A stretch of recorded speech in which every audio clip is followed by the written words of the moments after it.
No ar, Minuto da Unicidade, com o pastor Tony de Souza.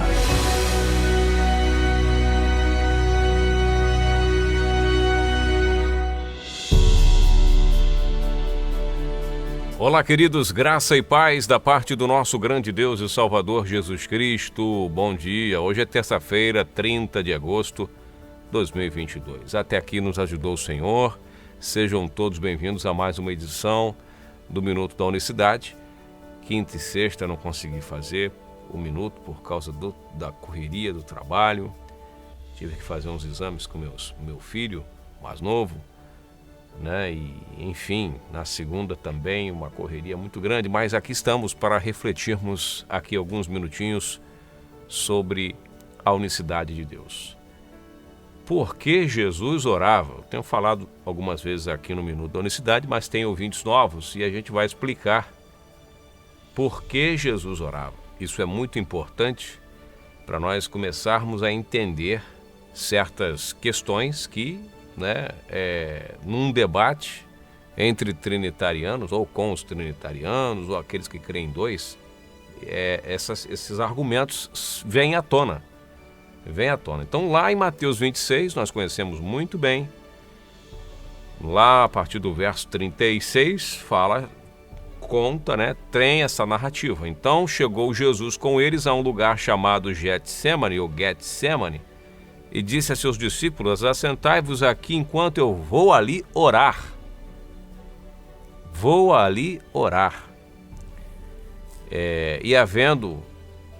Levando consigo Pedro e 2 filhos de Zebedeus, começou a entristecer-se e angustiar-se muito. Então lhe disse: a minha alma está cheia de tristeza até a morte, ficai aqui e velai comigo.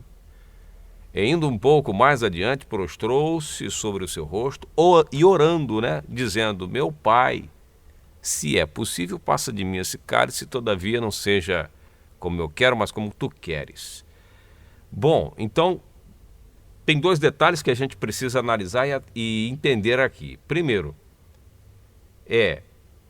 vocês vêm comigo, Fique assentado aqui que eu vou ali orar. Enquanto eu vou orar, vocês ficam aqui. Então, ele tinha que orar. Ele orava. Agora, se ele é Deus, como diz nos debates, puxam pra gente, se ele é Deus, por que ele orava? Essa é a primeira pergunta. Por que ele orava? Ele não é o próprio Deus? Vocês não dizem que ele é o próprio Deus? Então por que orava? É bem verdade para quem conhece as Escrituras, e aí eu vou falar para quem conhece, tá? Para quem conhece bem a fundo, um pouco mais, está num outro nível. Essa pergunta é bem superficial, para não dizer outra coisa. Ela é bem simplória. Não vejo profundidade nessa pergunta. A questão, talvez, que faria mais sentido é a quem ele orava, se ele é o próprio Deus. Então, aí, de repente, é uma pergunta um pouco mais, vamos dizer, complexa para se responder num debate para quem está iniciando na unicidade de Deus. Mas dizer por que ele orava, por que Jesus precisava orar, se já que ele é o próprio Deus, é uma pergunta bem, com todo respeito, bem simplória, até chega a ser até desnecessária num debate com nível um pouco mais elevado. Tá? Faz essa pergunta lá o irmãozinho ali, o irmãozinho mais simples, trinitariano ali, que está ali mais para querer, de repente, coitado, até entender um pouco melhor a situação. Mas é claro que é uma pergunta que dentro de uma determinada colocação até faz um sentido. Vamos lá então. Por que Jesus orava? Porque, olha, a cruz de Cristo, ela precisa, eu sempre falo, vamos prestar atenção na cruz. Vamos prestar atenção na cruz. Não vamos ignorar que há toda uma separação clara de funções no ministério de Cristo. Tá bom? Vamos colocar cada coisa nos seus lugares, e é isso que faz os apóstolos. Porque eles não eram trinitarianos e nem tampouco unitaristas, acreditavam em dois. Eles não eram categoricamente, está mais que provado. Eles eram monoteístas, ou melhor, unicistas mesmo, raiz. raiz. Inclusive, estou fazendo uma pesquisa e em breve estarei trazendo a diferença entre monoteísta e unicista. Há diferença. Nem todo monoteísta é unicista. Inclusive, a doutrina trinitária vamos dizer assim, um grande paradoxo, porque é considerada monoteísta, tá bom? Mas aí a gente fala sobre esse assunto para não fugir aqui o tema. Veja, em Hebreus capítulo 5 diz assim: porque todo sumo sacerdote tomado dentre os homens, todo o sumo sacerdote, todo Hebreus 5, verso 1, todo sumo sacerdote tomado dentre os homens é constituído a favor dos homens nas coisas concernentes a Deus, para que ofereça dons e sacrifícios pelos pecados e possa compadecer-se ternamente dos ignorantes e errados, pois também ele mesmo está rodeado de fraqueza. Ele está falando aqui de um subsacerdote comum, né? Vamos dizer assim. Por esta causa deve ele, tanto pelo povo, como também por si mesmo, fazer oferta pelos pecados. E ninguém toma para si esta honra, senão o que é chamado por Deus. Então, se todo sumo sacerdote deve, segundo a carta aos Hebreus, deve orar, deve oferecer sacrifícios de oração pelos pecados, e ele estava ali, né, nesse momento de Getsemane, na agonia, já sabia pelo que ele ia passar, porque tudo que ele sofreu na cruz já estava escrito a respeito dele.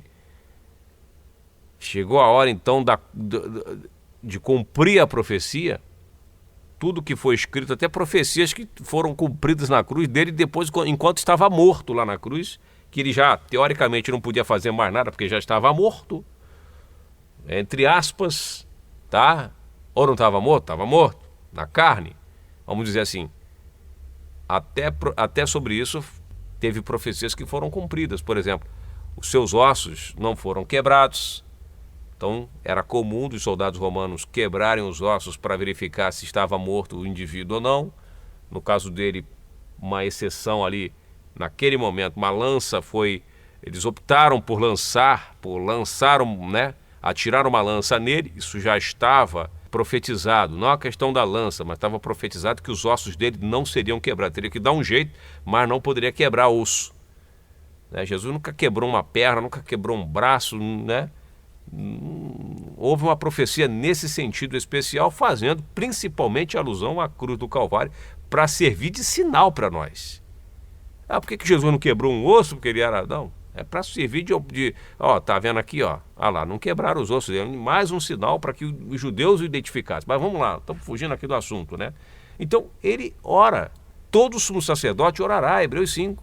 Estava escrito sobre isso também nos Salmos. Diz aqui, ó, Salmos 32, verso 6, por isso todo aquele que é santo orará a ti a tempo de poder se achar, até no transbordar das muitas águas, esta não lhe chegarão. Todo aquele que é santo orará a ti, ora. O Senhor Jesus é santo dos santos. Ele é santíssimo. Não tem santíssima Trindade, tem o santíssimo Deus, que é Jesus Cristo. Você está entendendo? E todo aquele, olha uma profecia, não pode, todo aquele que é santo orará a ti. Todo aquele que é santo orará a ti. Pronto. Então ele orou. Nós somos servos de Cristo e ele nos deixou exemplo para que a gente faça. Outro motivo por que ele orava, porque ele serviu de exemplo para a gente. Você imagina Jesus não orando, não levando uma vida de oração, não sendo santo. Veja o que diz o apóstolo Pedro, 1 Pedro 2, 21. Porque para isto sois chamados, pois também Cristo padeceu por nós, deixando-nos o exemplo, para que sigais as suas pisadas. Então, ele deixou exemplo por nós. Por que Jesus orava? Porque ele é santo. É a função do sumo sacerdote se oferecer orações. Não era isso que fazia o sumo sacerdote quando ia interceder pelo povo, por ele também? O sacerdote tinha que fazer o quê, meu querido? Interceder pelo povo e por ele. E é o que ele faz no Getsêmani. Ele começa a interceder primeiramente por ele. Porque o sacerdote, lá dos tempos bíblicos, ele tinha que orar. Não somente antes dele orar pelo povo, ele tinha que primeiro orar por ele, para que ele tivesse o perdão dele, e aquele sacrifício que ele fazia era por ele também. No caso de Jesus, a oração dele não foi para que Deus perdoasse os seus pecados, mas ele orou para que. E ele diz por que ele estava orando. No próprio capítulo de Mateus 26, ele diz, olha, orai comigo. Nem uma hora vocês podem orar comigo. Vê lá na frente, capítulo 26 de Mateus, versículo 41. Vigiai e orai para que não caís em tentação. Na verdade, o espírito está pronto, mas a carne é fraca. Então ele estava na condição humana, ele estava na nossa condição, experimentando das mesmas coisas. Precisava ter atenção redobrada. Por isso que ele chamou os discípulos, vamos orar comigo. Olha quanta honra. Os discípulos não tiveram, aqueles apóstolos santos e maravilhosos, não tiveram a honra de orar, de interceder pelo Senhor. Ele chamou, pediu ajuda em oração. Para quê? Para que ele tivesse força, ele estava na condição humana. E há uma guerra quando você está na condição humana. O apóstolo Paulo vai dizer lá, na carta que ele escreve aos Gálatas, capítulo 5, ele diz, porque a carne milita contra o espírito contra a carne, e estes se opõem um ao outro, para que não façais o que quereis. Aí você vai entender essa guerra que nós temos todos os dias, a carne lutando contra o nosso espírito. É falta de fé, é desânimo, é cansaço da luta. Ninguém é super-homem. Por isso é necessário uma vigilância redobrada. Ninguém é super-homem. Nós cansamos também, nós ficamos muitas das vezes chateados, muitas das vezes nós temos todas essas questões. E a oração é que vai fortalecendo o nosso espírito, nos preparando para mortificar a carne. Você está entendendo? Não para a carne. E aí você vai vendo que ele é santo, todo santo vai orar. Então existem várias razões, para terminar o Minuto da Unicidade de hoje, vários motivos porque ele orava.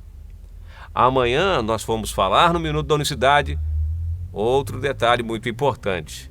Se ele é Deus, a quem ele orava? Aí sim seria uma pergunta realmente mais interessante para ser analisada, tá bom? É o Minuto da Unicidade, já passei bastante aqui, mas é só para a gente ter uma ideia de como é a questão, né? A que pé está essa questão aqui, e é por aí que você deve se organizar, anotar essas referências, buscar mais informações. Eu estou dando o caminho aí para você seguir, tá certo? Para você se orientar. E amanhã nós voltaremos. Uma boa semana para você, conto com as suas orações. Toda vez que você for orar, lembra do pastor Tony de Souza, que está aqui na cidade de São Paulo, aqui em Campinas, e que Deus abençoe você e a sua família, tá bom, meus irmãos? Graça e paz, Deus abençoe ricamente. Minuto da Unicidade.